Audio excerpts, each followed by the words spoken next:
Welcome back to our Gem Pursuit. I'm joined here in our studio this morning, slightly different studio, as you might see. We're actually moved to the room next door, which is the drawing room in Power Square Townhouse Centre.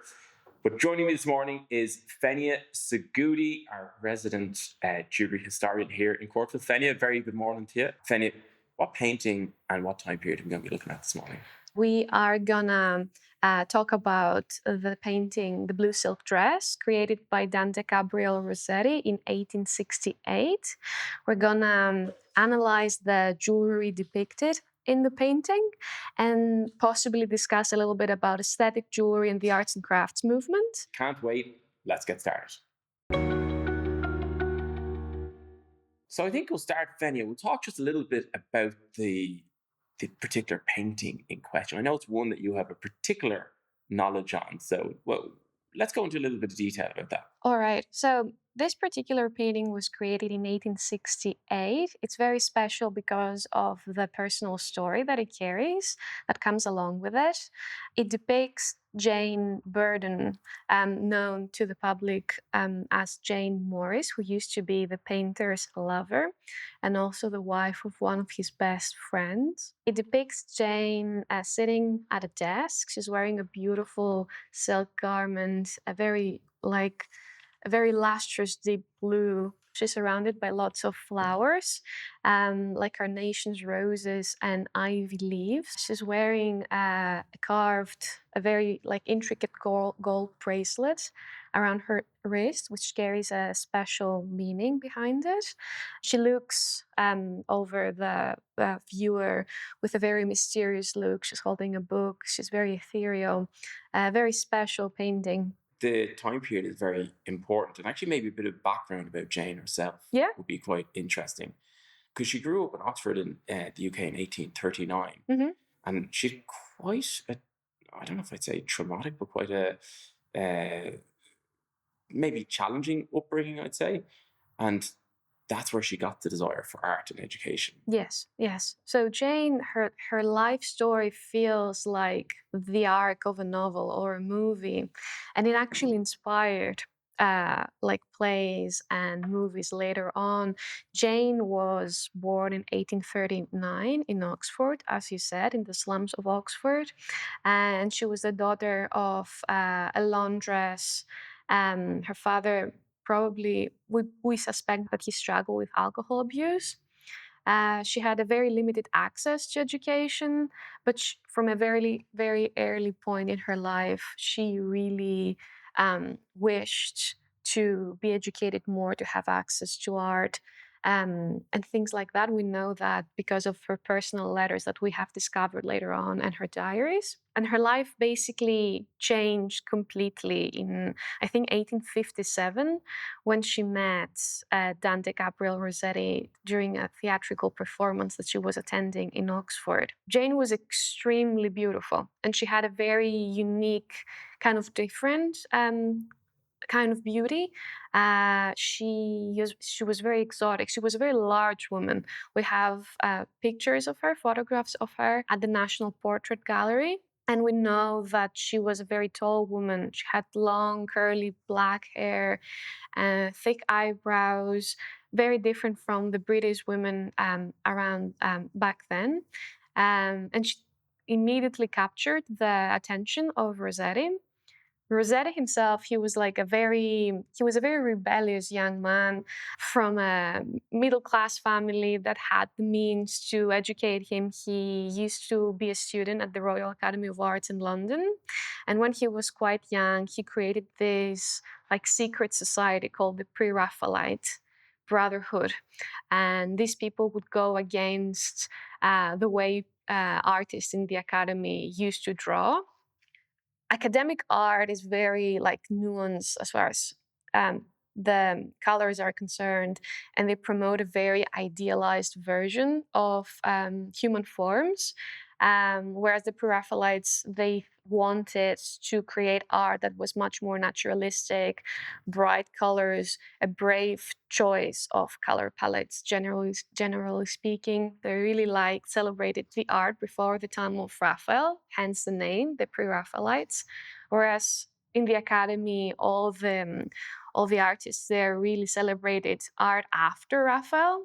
So yeah, they went against what was considered the norm back then, and they used to sign all of their work with the initials PRB, like the Pre-Raphaelite Brotherhood. So nobody knew who they were, and they were all shocked and scandalized But by it. so they didn't sign their art with their own name, did No. they just did it as like a group kind of PRB. PRB, yeah. Interesting. And Rossetti was basically the leader of this group. He created the group with two other artists, his friends, Millet and Hans. But I think that he had a very central role in the creation of this secret brotherhood. He was very popular at that time, or very notorious, if you like. And he was already in a relationship with another painter, Elizabeth Siddal, when he spotted Jane at the amphitheater during that theatrical performance. And he was completely taken away. At that point in time, he was commissioned to create a mural at the Oxford Debating Union. The university asked him to create an Arthurian themed mural, and he was on the lookout for beautiful models. And when he saw Jane, he was like, she's the one. I need to go to her and talk to her. She came over, they started working together. They possibly started developing feelings for each other. But at that point, Rossetti was already involved with another woman. And his best friend, William Morris, took the chance. William Morris. Yeah, he took the chance and approached Jane himself and asked her to marry him. And William was very wealthy at that point. He came from a good standing family, financially speaking. His father was a financier. And William was not as impressive as Rossetti. So Rossetti was one of those people who walk in the room and everybody get enamored by them. He was very charismatic. I'm not talking about physical appearances here. I'm talking about a personality. Magnetism. So Rossetti was very, he could capture the attention of people. He was very charismatic. He was very impressive. Whereas William was very shy, very socially awkward, brilliant as far as he was extremely clever. But not as impressive. The thing is that he was very wealthy and he had a lot of potential work-wise, business-wise, and Jane saw that. So although she fancied, she liked Rossetti at that point already, she accepted William's proposal because it would allow her to take this leap and leave the working class life behind and get the education that she wishes to get. So she did that. She married William. Her transformation to a lady of high society was so impressive that people started writing novels about her. She's so famous. Rossetti later on painted her so many times because she was one of his official muses. Her face is everywhere. And Jane actually, it's everywhere today, but it used to be everywhere back in the day. I think that she ended up becoming a celebrity figure in Victorian culture. And this portrait is not the first one that Rossetti created of Jane, but it's definitely a very significant one because it's the first official portrait of Jane as the wife of William Morris. So at some point, William created this very important firm called the Morris & Co. They would create beautiful objects of art or everyday objects that were very delicate, very beautifully designed, wallpaper, furniture, you name it. And he became very successful. Jane was assisting in the running of the business, and Rossetti was a partner as well. Right. When that painting was created, they were all working together. And they had already, Jane and Rossetti they had already started a romantic affair without William's knowledge. This painting was commissioned by William as he wanted to have an official portrait of his wife to put it above the mantelpiece in their house in London. And Rossetti placed Jane next to a table, next to a book, in the way like that she would like to be depicted. She was an avid reader, but he infused the whole painting with lots of symbols that allude to their romantic relationship. And the whole thing really upset it, William. I think so. I'm looking at it now, and it's a beautiful painting. Mhm. Obviously, you have great expertise in the art, Fenia, but I'm going to tell you from my Yes. layman's version what I'm seeing here, right? So, first of all, the color, I would say, like it's quite a really rich blue silk dress. Then in the back of it, you've got the kind of red curtains almost behind it, but again, equally vibrant kind of a color. Then she's obviously got her jewels on. She's got necklaces, bracelet, and ring, which we can talk about in a moment. Then there seems to be, is it a rose that's on her waistline? That's on her dress. And then there's flowers on the table and also some foliage coming out of them. And then she's reading some sort of a book, which again has a flower draped across it. So it looks like roses, possibly ivy leaves. Mm-hmm. So fidelity, roses, Yeah. love, possibly. Mm-hmm. But it is a very striking painting, and you can see, as you mentioned, like she's a very what do I describe it as?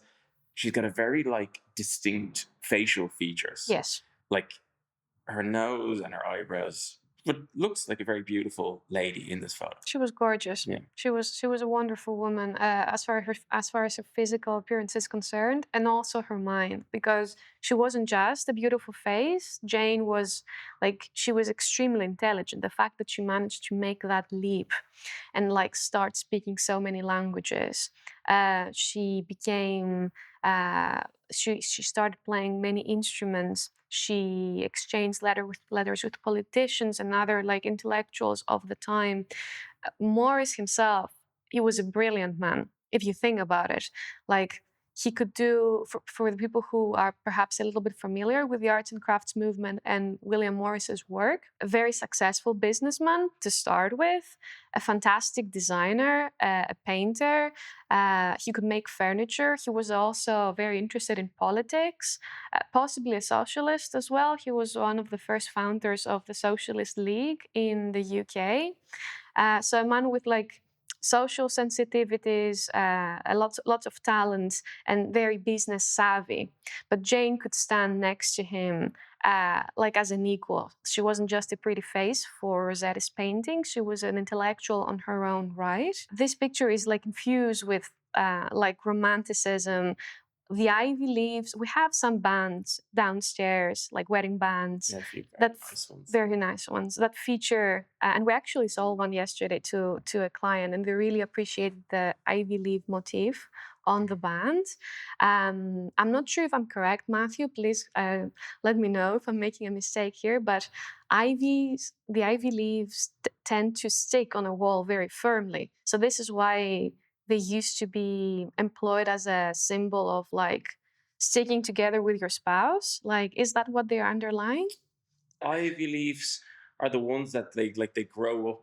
Like if you have like a wooden frame, they like grow up through it. Like so they're tight, like they get bound to something. They do. Well, so they do. I tried to remove an ivy leaf from an ivy branch from my wall the other day at my garden, and it was so difficult. Yeah. So. Also, you said you got first-hand experience. Fanny's got green fingers, right? but yeah. So, well, actually thinking about it more, just when you say that, if you think of ivy growing up the outside of a house, it gets really stuck to it. Mm-hmm. So, like the symbolism is there. Like it's stuck in, but it's like I see it, and like exactly what you mentioned about in the store there. We've got beautiful carved ivy leaf rings and bangles and necklaces even, and it's actually a beautiful shape in jewelry because of the way it grows in nature, it actually kind of feeds itself onto the next piece the whole time. Mm-hmm. So the rings naturally flow with these ivy leaf motifs. But if you come across any jewelry, this is 1868, but if you get any jewelry like Victorian aesthetic or grand period with ivy leaves, like you're going to see this beautiful pattern, and it's one we always look for when we're getting jewelry from this time period. So yeah, the ivy leaves a symbol of long-lasting relationships, and Rossetti included that there for a reason. Then the white roses, a symbol of pure romantic love, and then the red carnations, the flowers at her belt and on the book are carnations, which used to be like a symbol. Hold on, symbolism's coming true to me here now. Hold on, the white roses for purity are in the vase, which is detached from her. Very right? good, very good. Right, and then the red carnation is tied to her body, To her stomach, waist. to her waist. There's a reason for that. Yeah, hold on, wait a second. No, Jesus, it's coming through to me slowly here. Anyhow, yeah, no, God Almighty, you're a great guide for this. I'm like seeing so many different things now. This is so, lovely. Like I know, I have some knowledge of jewelry, right? But the art, this is great. I can really see it differently now. Okay, yeah. What?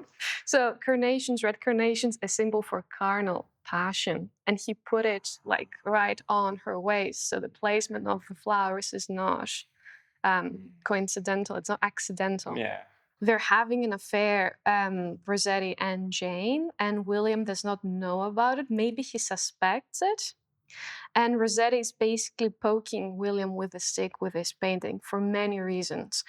Rossetti and William, they were best friends, but at the same time, they had this rivalry. They had this rival. So both of them brilliant in their craft. I can't stress how successful Rossetti William Morris was as far as his business is concerned. And at this point, at the year when this painting was created, William became even more famous because he published a book called The Earthly Paradise that made him a celebrated author in England. And Rossetti envied William not only for his skills as a craftsman, but also because of his skills as an author. He always wanted to become a poet himself. And I personally believe that he's using this painting to poke William with a stick and basically say, I'm better than you. He's trying to underline his relationship with Jane. He's including those floral symbols on purpose. And as we know by studying jewelry, floral symbolism was everywhere during the everybody knew about it during the Victorian. There was actually a book called the Secret Language of Flowers. Mm-hmm. And if you actually go back in the podcast, you'll find we actually did an episode of Secret Language of Flowers. And we'll put a link in the notes here how to find that episode. But yeah, and the more I'm looking at it here, even there's more symbolism just emerging to me here, Fenia. Like one of the white roses has fallen. Oh yeah. Yeah, I wonder, is that coincidental? It's it's not coincidental because they're drawing this painting. You have to decide one of these flowers has fallen. I don't know what that could possibly mean. Maybe they'd already had their affair. Maybe At this point, I think they've had their affair. And another reason, another symbol, or another way Rossetti is challenging Morris, Jane's husband, is by a phrase at the top of the painting. I'm not sure if you're seeing it, Matthew, but if you go at the top of the painting, you will see above the red curtain a phrase written in gold. Did you see it? Let me see it. Hold on. Jane Morris, A.D. 1868. Okay, that's when I was painting. D.G. Rossetti. So this one is written in Latin. I think that Rossetti was a little bit performative here as well. He was trying to underline the fact that he's very well educated and he knows how to write in Latin.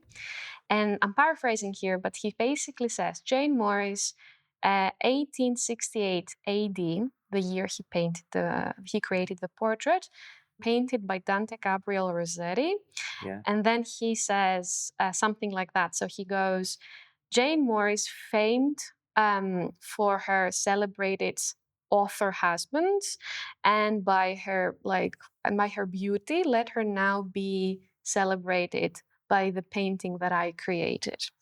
So Jane Morris, famed by her poet husband and of her surpassing beauty, now let her win lasting fame through my painting. Yes. Gosh, yeah, it's Would have been scandalous. Yeah. So this woman is married, and he's like, "You're famous for your husband and for your beauty, but I want you to be famous because of me, because I painted you."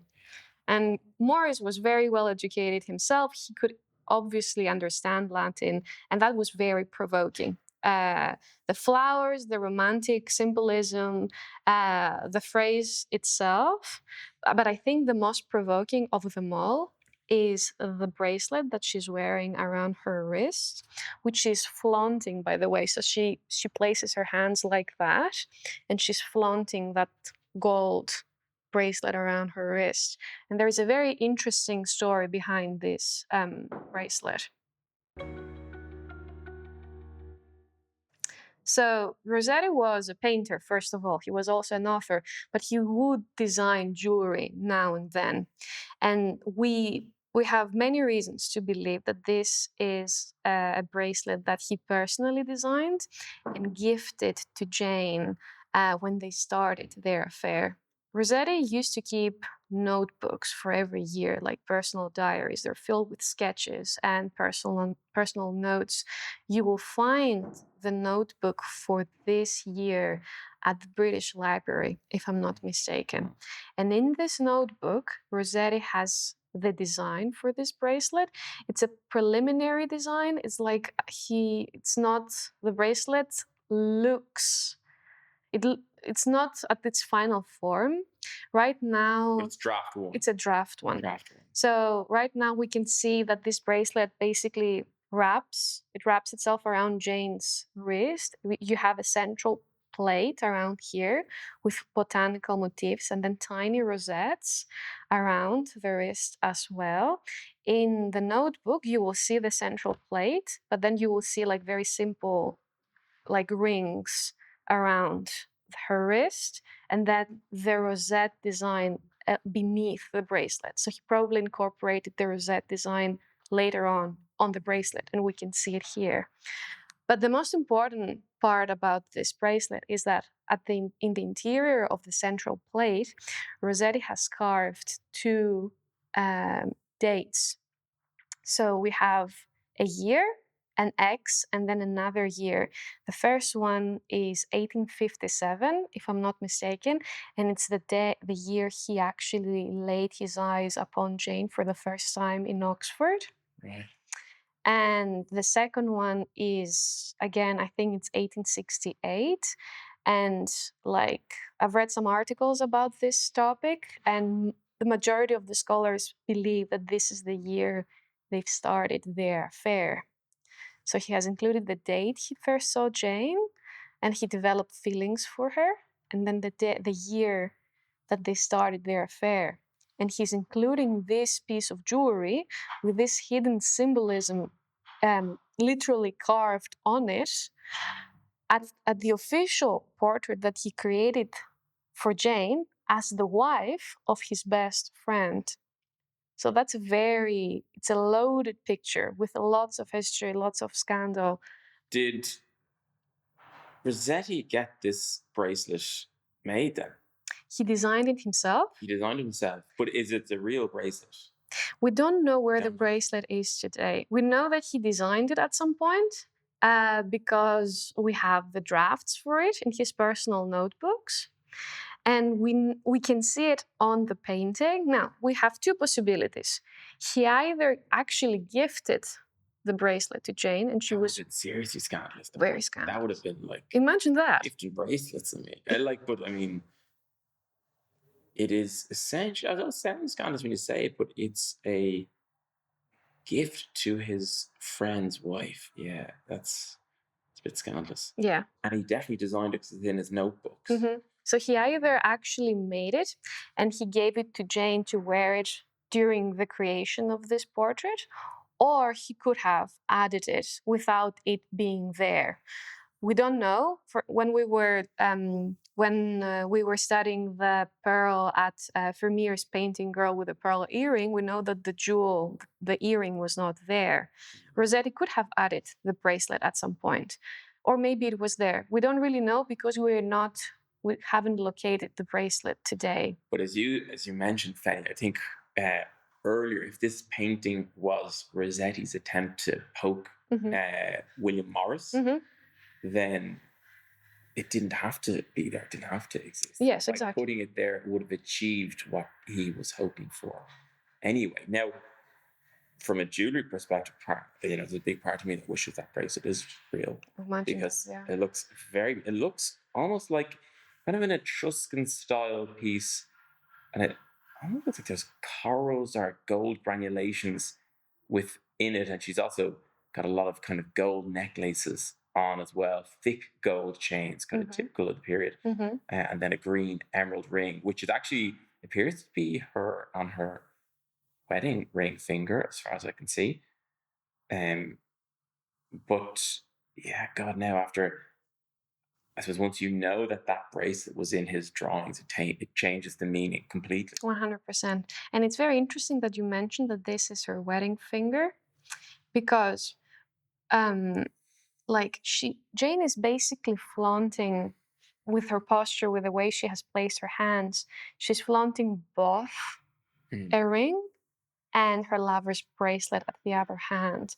And it's very provocative to include something like a ring on your wedding finger, which is an allusion to the fact that you're married, and place it right next to something that your lover gave you. Yeah, but isn't the whole painting is a series of contrasts? Yes. The blue of the silk and the red behind it, the roses and the carnations, the bracelet versus the ring, the gift from the lover versus the wedding ring. It's a whole series. I'm actually quite glad, Matthew, that you've mentioned the wedding ring and the chain that Jane wears around her neck in this particular painting, because this gives us the perfect opportunity to probably explore a little bit the private collection of antique jewelry that Rossetti managed to acquire during the years. So he acquired a collection of antique jewelry himself. Of course, at the time, it wouldn't have been antique. Well, he could have acquired pieces from the Georgian period or before, which would have been antique, obviously. But he did designs for the bracelet in the painting. So it sounds like he designed and curated some pieces himself. Yes. That's a very good point, actually. A very good correction. Antique for us. Maybe for him wouldn't be that antique. Yeah. Well, it's funny. You always have to think about the time. And I was talking to my dad the other day about jewelry from the 1960s. Oh, yeah. I was like, 1960s jewelry. I said, that's really getting great. I said, it's, yeah. What There did you say? was a sharp inhale, because I said, it's starting to become really popular, and it's getting towards antique kind of time periods. He goes, 1960s. He said, sure, I was there when they were making that. And then he said, when he started in the antique jewelry business, that jewelry from the 1930s was basically just secondhand, because it was only 20, 30 years old at the time. But obviously, when we think of 1930s jewelry now, we think of fine Art Deco pieces. But Rossetti acquired or created or purchased his own collection of beautiful jewelry. And there's a couple of stars in that collection that I think we should definitely look at. 100%. So Rossetti he used to roam around the markets in London. He would go to secondhand shops and he would try to find jewelry that he would use as props for his paintings. The chain that Jane wears around her neck is an example of those pieces. Is a beautiful Belcher chain, a roll chain, and which we can find at the V&A today. This actual chain. Wow. Chain. And I actually have a picture for you here, Matthew, wow, so you can see it. It's over here. So it has a nice detailed clasp at the back, 2 rows of two chains. And today the curators at the V&A have actually included Jane's wedding band.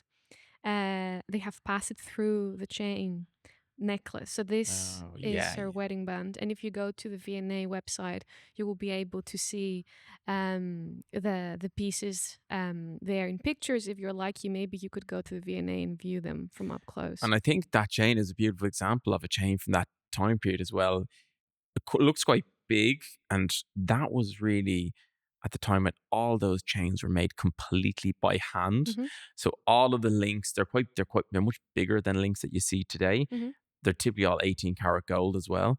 And it's a beautiful old example of a mid-Victorian chain. Rossetti had other pieces as well that he includes in other portraits that he has created.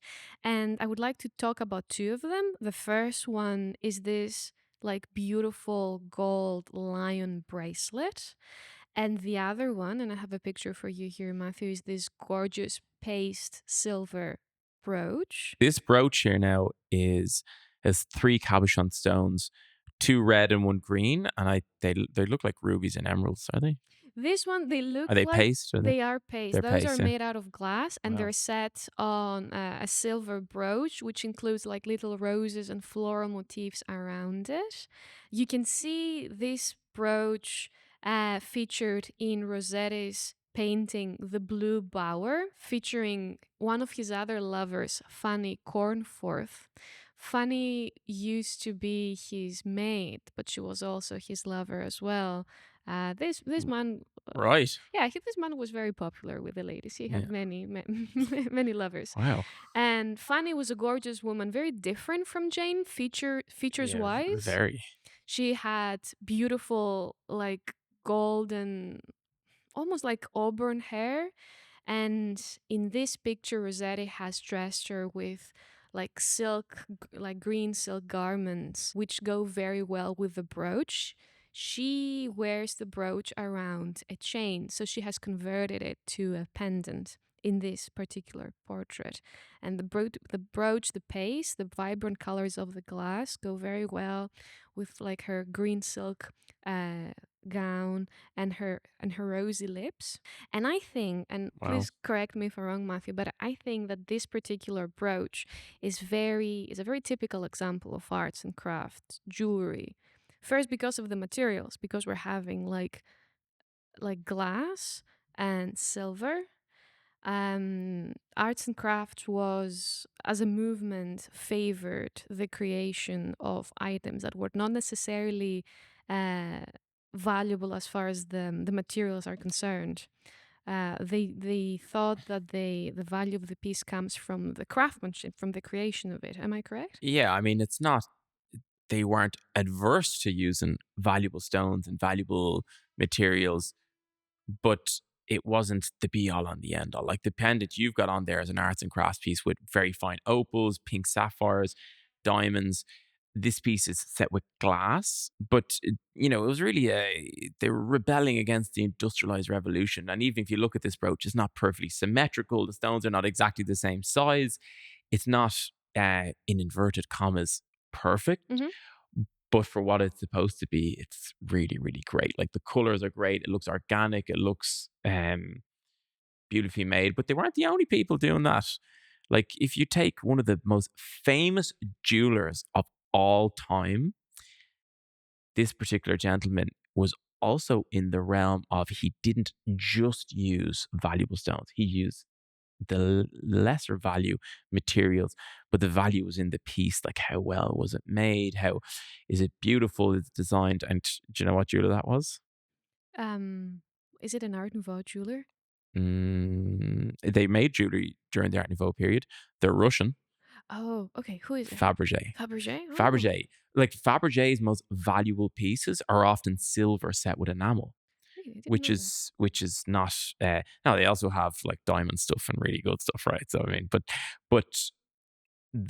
I remember I got a collection of Fabergé stuff in here one time.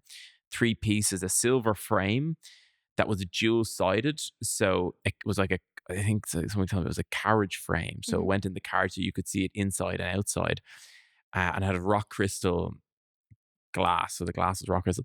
And then I got this gold Fabergé brooch with natural pearls and diamond, Mhm. and then I got this little belt buckle that was white enamel with kind of lines in it, made in silver. And of the 3 of them, it wasn't the gold brooch with diamonds and pearls that was the most valuable. It was just a silver buckle with this really fine enamel. So it's just a concept jewelry. A lot of time, obviously the intrinsics are important, but it's not the be all and end all. And I think with this particular arts and crafts brooch, Mhm. it's the style. I mean, it's it's a real icon, this piece, because it's in this painting and another couple of paintings as well, I believe. I'm not really sure, but I wouldn't be surprised because Rossetti used to recycle, to reuse his jewelry pieces again and again. You will see many of them featured in many different paintings. I know that for sure. You can see this, you can enjoy, you can see this particular brooch in the Blue Bower featuring Fanny Cornforth. And this painting was created in 1865, 3 years before the creation of the blue silk dress that we discussed earlier. But yeah, a gorgeous piece of jewelry, very typical of the arts and craft jewelry examples. And I think, Matthew, you have created an episode in the past specifically dedicated to the aesthetic period and the arts and crafts as well. Yes, we Yeah. did in the Victorian period episodes. Um, but he had a few other really interesting pieces. There was a watch that I saw that was a really special piece. Oh yeah, yeah, and yeah, we could. I'm Now I really know we don't do excited. watches normally, We but don't. Yeah. this is a special piece. I would call it a piece of jewelry that happens to be a watch, Mm-hmm. but it has a lot of techniques in it which are very special. And again, the symbolism in it, I think, really speaks volumes. I'm really excited to explore this particular piece. Up to this point, we have discussed the jewelry that Rossetti features in his paintings, specifically the blue silk dress. We've afterwards discussed about some of the pieces that he collected. And now we're going to discuss about something that he designed himself. This particular watch, we don't know where it is today, but we know that he designed it because again we have his notebooks and very detailed drafts and designs of this particular piece. You will find information about this particular watch in Jeffrey Munn's book Pre-Raphaelite Jewellery to the Arts and Crafts Movement. And also he wrote a very like a fascinating article for, I think it was a Decorative Arts Society, but you will also find it in his official website. So this is a pocket watch crafted out of 18 karat yellow gold, and it has two sides. On the front side, we have two medallions like intersecting. The first one features it's the sun with the face of a man inside, and the other one has the moon and the side profile of a woman inside the medallion as well.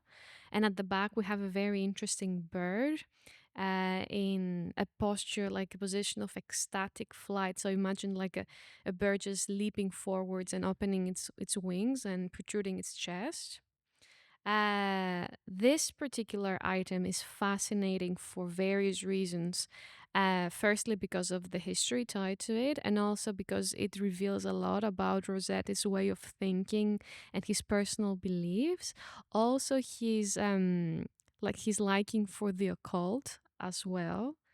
This piece was created in 1862, the year after Rossetti's wife, Elizabeth Siddal, took her own life.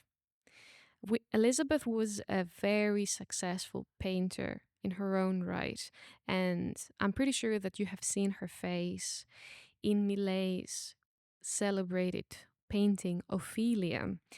It's in the Tate. I'm pretty sure that you have seen this painting. So you have a red-headed woman in a dress lying in. She's in a river. You can see her like face above the surface of the water. She has flowers around her. That was Rossetti's wife, the model, Elizabeth Siddal.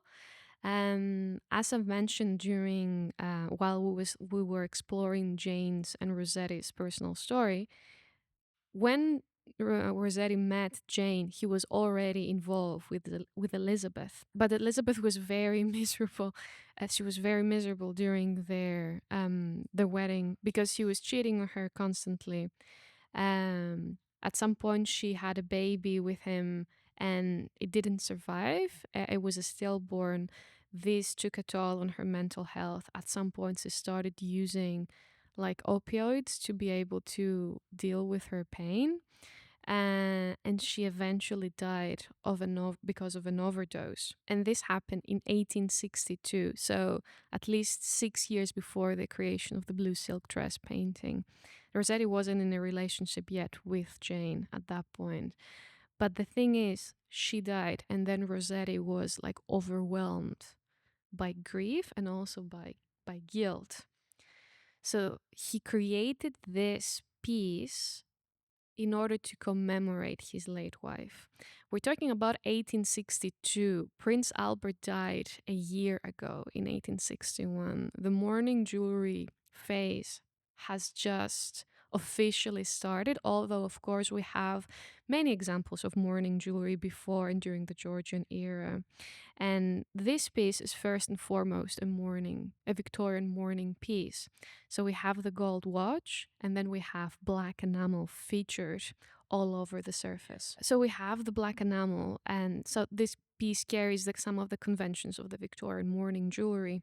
In the front, as I mentioned, we have a medallion in the shape of the sun, which features the portrait of Rossetti himself in the center. And we know that this is Rossetti because his like the features of this man are almost identical to another portrait that he created in 1855 and gave to a collaborator of his, like a colleague. I think his name was Howell, and you will find this portrait in the Fitzwilliam Museum in Cambridge. So anyways, we know that this guy is Rossetti, and the woman next to him, who is centered at the center of the moon medallion, is his wife Elizabeth. They're both wearing crowns, and their medallions are intersecting, which could be an allusion to their union.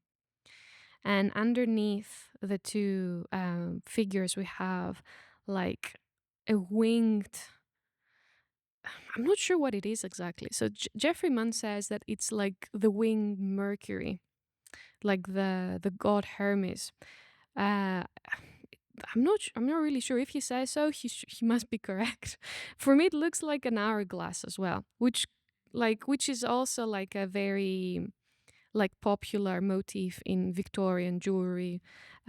Time wasting away, time's a wasting, time flies. And at the back we have this the picture of this bird, the Chinese phoenix, a symbol that is connected to change, resurrection, and things like that. And it could be also an allusion to the phrasing of Virgil, time flies, but love lasts. A piece that is directly linked with the fact that he lost his wife, and he tries to comment about how time flies away from us and we should probably love and cherish the people that we care about while they're with us.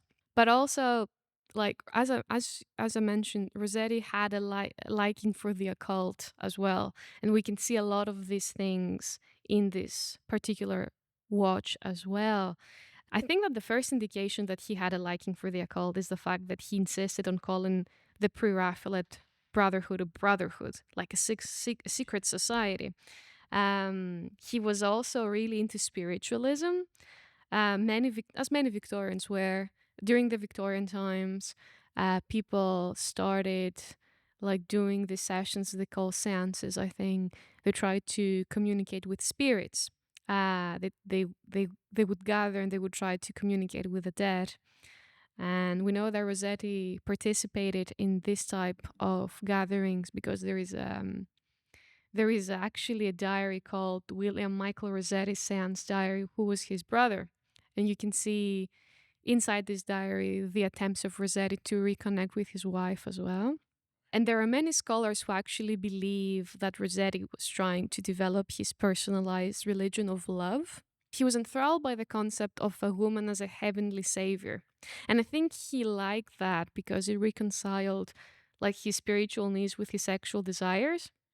If you think about it, this particular man dated a lot.